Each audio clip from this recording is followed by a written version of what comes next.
there. Subscribe to my channel. And also press this bell icon.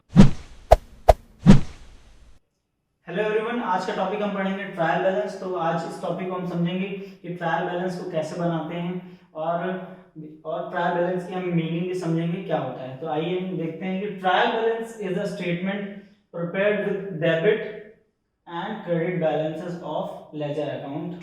मतलब हम किसकी main बात करेंगे, डेबिट एंड क्रेडिट की। और एक मैं चीज बताता हूँ कि ये क्या है, स्टेटमेंट है। क्या स्टेटमेंट एक इसलिए है क्योंकि ये हमें चेक करने के लिए प्रिपेयर करना होता है ट्रायल बैलेंस की जो हमने पीछे जर्नल एंट्रीज फ्रेम की हैं, उनका जो फ्रेम करने जर्नल एंट्रीज के बाद हमने पोस्टिंग हमने लेजर अकाउंट्स में करी। तो लेजर का हमने स्पेसिफिक अमाउंट हमने उसमें कुछ डाले होंगे, ठीक है। तो हम यहाँ पे ट्रायल बैलेंस में ये चेक कर रहे हैं कि जो हमने लेजर में अमाउंट लिखे हैं वो इक्वल है या मतलब सही है या नहीं है, ठीक है। तो बेसिकली ये हमें एक्यूरेसी देता है, ये हमें बताता है कि जो हमारे लेजर अकाउंट्स हैं उनमें जो अमाउंट लिखा है वो सही है या नहीं है, ठीक है। तो इसीलिए क्या है, ये टेस्ट है। क्या है, टेस्ट। कैसा टेस्ट है, अरिथमेटिकल। मतलब ये जो पैसे हैं उसमें लिखे हुए हैं लेजर अकाउंट में, उनका बैलेंस आगे आया कैरी फॉरवर्ड होके, मतलब हमने उनको ट्रायल बैलेंस में लेके आए हैं, ठीक है। फिर उसके बाद क्या करते हैं, अरिथमेटिकल टेस्ट। मतलब कि हम डेबिट और क्रेडिट साइड दोनों चेक करते हैं। अगर वो इक्वल आ जाते हैं, ये दोनों कैसे आ जाते हैं, इक्वल आ जाते हैं, ठीक है। अगर ये इक्वल हो जाते हैं तो हम ये एज्यूम कर लेते हैं कि जो हमारा ट्रायल बैलेंस है वो एकदम सही है और जो पीछे अमाउंट जो हमने लेजर में लिखे हुए हैं वो सारे एक्यूरेट हैं, ठीक है। तो मैं आपको एक बार बुक कीपिंग का प्रोसेस बता देता हूँ। सबसे पहले क्या होता है कि सबसे पहले हम जर्नल एंट्रीज बनाते हैं, फिर हम उसके बाद हम पोस्टिंग करते हैं लेजर अकाउंट्स में, फिर उसके बाद हम क्या करते हैं, ट्रायल बैलेंस बनाते हैं, ठीक है। तो जिसको पोस्टिंग नहीं आती वो पोस्टिंग के लिए आप वीडियो डिस्क्रिप्शन में है बॉक्स में, आप वहां से जाके देख सकते हैं, ठीक है। हाँ, तो फिर हम आगे बढ़ते हैं कि बेसिकली क्या होता है, ये एक स्टेटमेंट होता है। तो हमें बहुत सारे वहाँ पे ट्रांजैक्शंस दिए होते हैं और हमें आइडेंटिफाई करना होता है कि वो डेबिट होगा या क्रेडिट होगा। अमाउंट दिए होंगे कि बहुत सारे अमाउंट्स हो सकते हैं, कैश परचेजेस, सेल्स और हमारे बैड डेट्स, लायबिलिटीज, लोन्स, बहुत सारे वहाँ पे हमको एक लिस्ट दी होगी और हमें उन अमाउंट्स को आइडेंटिफाई करके वहाँ पे डेबिट और क्रेडिट हमें लिखना है, ठीक है। तो बेसिकली मैं ये मेथड बता रहा हूँ कि कोई बैलेंस कैरी फॉरवर्ड करके नहीं बता रहा हूँ, मैं ये बता रहा हूँ कि आपको एक लिस्ट दी हुई है जिसमें लिखा हुआ है फर्नीचर, लैंड, बिल्डिंग और भी बहुत सारी एक्सपेंसेस लिखे हुए हैं, बहुत सारे इनकम्स लिखी हुई हैं, ठीक है। इन सारे के अमाउंट लिखे हैं, बट हमें ये कैसे समझना है कि ये डेबिट कॉलम में जाएगा या क्रेडिट कॉलम में जाएगा। बेसिकली अगर इसका फॉर्मेट समझें, मैं भी फॉर्मेट इसका बना रहा हूँ, ठीक है। तो वहां से आपको समझ में आ जाएगा कि कैसे ट्रायल बैलेंस प्रिपेयर करते हैं, ठीक है। तो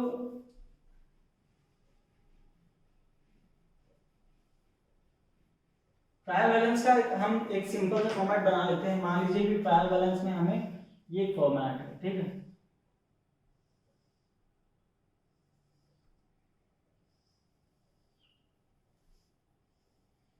ये हमारा आगे पर्टिकुलर्स,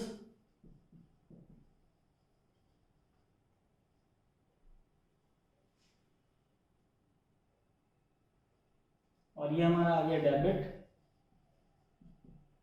एंड ये हमारा आ गया क्रेडिट, ठीक। तो मान लीजिए यहाँ पे लिखा हुआ एसेट्स की हम कैटेगरी बना दे रहे हैं, लैंड, बिल्डिंग, फर्नीचर, ठीक। फिर यहाँ पे अगर हम ले लेते हैं कैश, ठीक। फिर यहाँ पे अगर हम थोड़े से एक्सपेंसेस ले लें,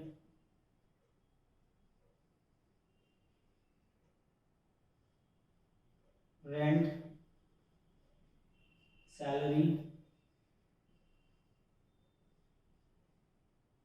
और उसके बाद कमीशन ले सकते हैं,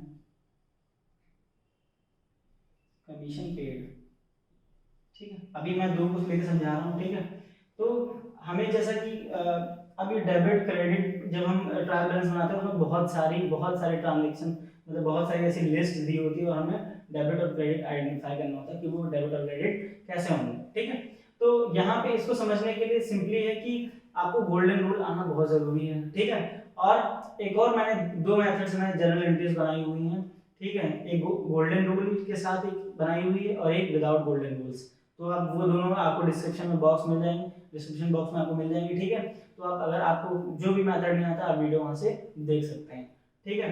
तो मैं आपको सबसे पहले बताना चाहता हूँ कि जितने भी एसेट्स होते हैं वो सब क्या होते हैं, डेबिट होते हैं। क्या होते हैं, डेबिट होते हैं, ठीक। मैंने क्या बोला, जितने भी एसेट्स होते हैं वो क्या होते हैं, डेबिट होते हैं, ठीक। उनका फेवरेबल बैलेंस कह सकते हैं, क्या फेवरेबल बैलेंस, क्या कह सकते हैं, फेवरेबल बैलेंस का तो डेबिट होता है, ठीक। तो यहाँ पे सब में जहाँ पे मैं फिल कर रहा हूँ ये यहाँ पे अमाउंट आ जाएगा सबका, ठीक है, इसलिए डेबिट हो जाते हैं, ठीक। अगर आपको एक्सपेंसेस कैसे हैं, हमारे नॉमिनल अकाउंट के अंदर आते हैं। ये अगर एसेट्स को अगर हम देखें तो ये किसके अंदर चला आता है, रियल अकाउंट के अंदर, ठीक है। ये एक्सपेंसेस कहाँ चले जाते हैं, नॉमिनल अकाउंट के अंदर, ठीक। तो ऑल एसेट्स क्या हो जाते हैं, डेबिट, एंड ऑल एक्सपेंसेस भी क्या हो जाते हैं, डेबिट, ठीक है। हाँ, ये तो आप समझ गए होंगे कि हमारे जो एसेट्स हैं, ठीक है, वो हमारे डेबिट हो गए, एक्सपेंसेस हो गए वो हमारे डेबिट हो गए, ठीक है। अब मैं आपको एक चीज और बताता हूँ कि मान लीजिए हम कुछ लायबिलिटीज लेते हैं, क्या करते हैं, कुछ लायबिलिटीज ले लेते हैं, ठीक है।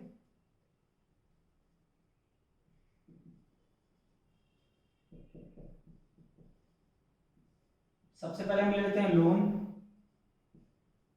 क्रेडिटर्स, रिजर्व्स,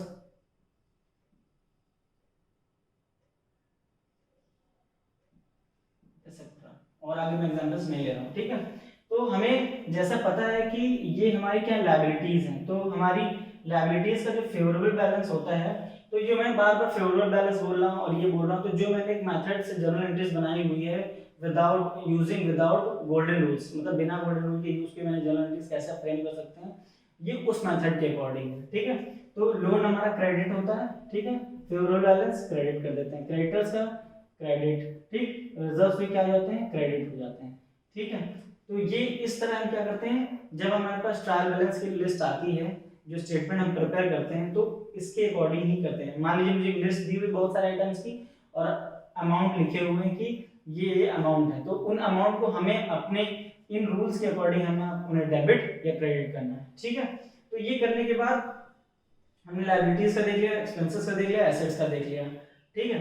अब उसके बाद एक चीज और आपको समझनी है कि ट्रायल बैलेंस का जो सबसे मेन है वो क्या है, अरिथमेटिकल एक्यूरेसी चेक करना, क्या अरिथमेटिक एक्यूरेसी चेक करना, ठीक है। मान लो कि हमने ट्रायल बैलेंस बहुत सारे आइटम्स बना लिए, तो ये जो हमारा होना चाहिए डेबिट और क्रेडिट, ये अमाउंट डेबिट का और ये अमाउंट हमारा क्रेडिट का, ये हमेशा कैसा होना चाहिए, इक्वल होना चाहिए, कैसा, इक्वल होना चाहिए।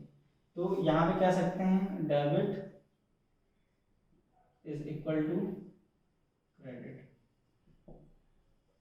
जब ये दोनों साइड अमाउंट सेम आ जाएंगे तब हम ये मानेंगे कि जो हमारा पीछे जो हमने जो लेजर अकाउंट्स बनाए हैं वो एकदम एक्यूरेट एंड परफेक्ट, एकदम सही बने हुए हैं, ठीक है। तो मैं इसका एक बार रूल रिपीट कर दे रहा हूँ, तो आप चाहे तो लिख लीजिए। तो आप गोल्डन रूल का यूज कर सकते हैं कि all expenses and losses are debit, ये नॉमिनल का हो गया, and all income and gains are credit. अगर कोई इनकम एंड गेन्स अगर यहाँ पे आते हैं तो उनको हम क्रेडिट कर देते हैं, और जितने भी एसेट्स होते हैं उनको हम डेबिट करेंगे, जितने भी हमारे लायबिलिटीज हैं उनको हम क्रेडिट करेंगे, ठीक है। और जो रियल अकाउंट नॉमिनल अकाउंट बताया था वो बस मैंने खाली समझाने के लिए बताया था, ठीक है। और एक चीज मैंने बोला कि मान लीजिए कि एसेट्स में डिक्रीज या इंक्रीज होता है, ठीक है। तो अगर मान लीजिए कोई एसेट्स हमने बताया था कि ये फेवरेबल बैलेंस था एसेट्स का, यहाँ पे भी नहीं लिखा है, एसेट्स का फेवरेबल बैलेंस डेबिट होता है, ठीक। और जब हम क्या करेंगे उसको क्रेडिट, मान लो कि हमारी एसेट्स हमने कुछ बेच दी, क्या कर दी, कुछ बेच दी, तो उस समय हमारी एसेट्स डेबिट नहीं होंगी, क्या हो जाएंगी, उसमें उतने अमाउंट से क्या हो जाएगी, क्रेडिट हो जाएगी, ठीक है। तो आप जब तक जर्नल एंट्रीज दोनों मेथड से आप नहीं पढ़ेंगे तब तक आपको ट्रायल बैलेंस बनाना बहुत ही मुश्किल है, ठीक है। तो जर्नल पे आप कमांड करेंगे तो ट्रायल बैलेंस खुद का खुद लग जाएगा, ठीक है। तो आई होप आपको ये वीडियो बहुत अच्छी लगी होगी। Please like, comment and share. Thank you for watching and subscribe कर देना।